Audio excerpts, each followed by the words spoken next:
2019 पूर्वी राज्यामध्ये 2,10,00,000 वाहनांची नोंद होती. 2019 नंतर सर्व कंपन्यांना आदेश देण्यात आले होते की HSRPच्या नंबर प्लेट नुसारच तुम्ही नवीन गाड्या बाजारात आणा. त्यामुळे जे पूर्वीचे 2,10,00,000 ग्राहक होते त्यांना HSRP नंबर प्लेट लावण्यासाठी त्यावेळेस निविदा प्रक्रिया राबवण्यात आली. 3 निविदाकारांनी त्याला प्रतिसाद दिला आणि तिन्ही जणांना ते जो महाराष्ट्राचा विभाग आहे तो विभागून देण्यात आला. आजपर्यंत जवळजवळ 49% वाहन चालकांनी HSRPच्या नंबर प्लेट बसवलेल्या आहेत.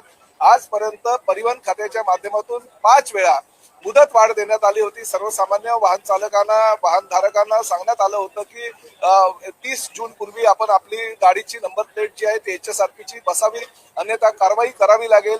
जवळजवळ 5 वेळा मुदतवाढ दिल्यानंतर सुद्धा सर्वसामान्य वाहन चालकांनी जर ती नंबर प्लेट बसवली नसेल तर उद्यापासून नाईलाजास्तव का होईना नियमाच्या अधीन राहून आमच्या आरटीओचे अधिकारी प्रत्येक वाहन चालकाला ज्यांनी नंबर प्लेट HSRPची बसवली नसेल त्यांच्यावर दंडात्मक कारवाई करेल. 1,000 रुपये दंडात्मक कारवाई करण्याच्या सूचना या आमच्या डिपार्टमेंटच्या अधिकाऱ्यांना व आपल्या परिवहन आयुक्तांनी दिलेल्या आहेत.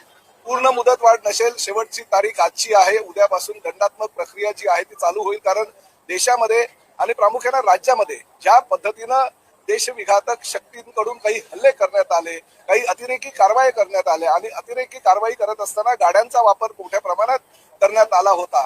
आणि HSRP नंबर प्लेट ही सुरक्षिततेच्या दृष्टिकोनातून फार महत्वाची आहे. भविष्यामध्ये ही HSRPची नंबर प्लेट प्रत्येक जर गाडीला असेल तर आरटीओ अधिकाऱ्यांना आणि पोलिसांना ती गाडी शोधणं फार अधिक गरजेचं होणार आहे आणि त्या माध्यमातून ते सुरक्षितता राज्याच्या दृष्टीनं महत्वाची घेऊन हा निर्णय तत्कालीन सरकारनं आणि तत्कालीन मंत्री महोदयांनी घेतला होता.